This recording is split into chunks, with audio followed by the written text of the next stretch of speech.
Mr. Yang, what did you learn about the prevalence of myopia in Canadian children?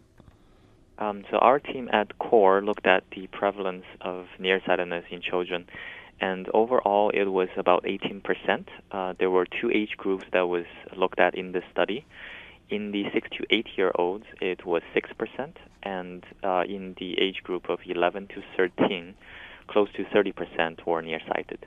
Was that a change in prevalence? It is, so we have very limited data in Canada to compare to, but this sort of study has been done in many parts of the world, and worldwide there has been a trend of increase over time, as well as the pace of that increase seem to have picked up in the last 5 to 10 years. Is that worrying? How would you characterize this change? It is something that does raise concerns.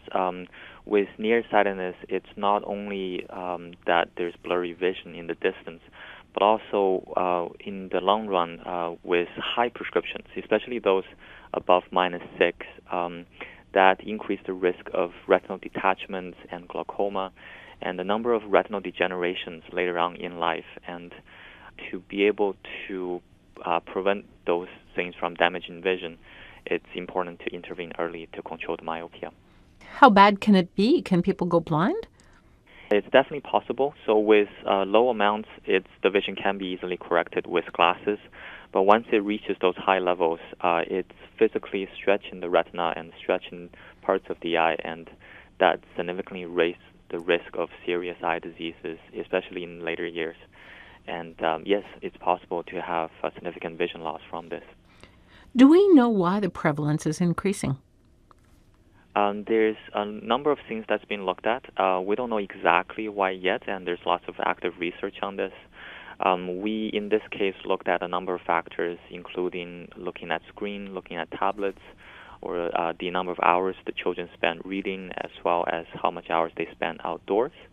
And the significant finding here was that for an extra hour of outdoor time, the chance of being myopic in children are reduced by 14%. And so outdoor definitely seems to play a role here. And there's a number of things being looked at about outdoors. There's some theories, whether it's the brighter light outside or bigger field of view that's stimulating more peripheral parts of the retina. The exact reasons we don't know yet. Now, you say 1 extra hour. Compared to what? So this is looking at different groups of kids and comparing them. So in the study, the children, some are spending maybe 2 to 3 hours a week, some are spending perhaps 5 to 6. And when you compare these children against each other, the ones that spend more time, and if you quantify that in a per hour basis, it's about 14% reduction for that extra hour. But in terms of just practical advice that you would give to parents, they're going to want to know how much time their children should spend outdoors.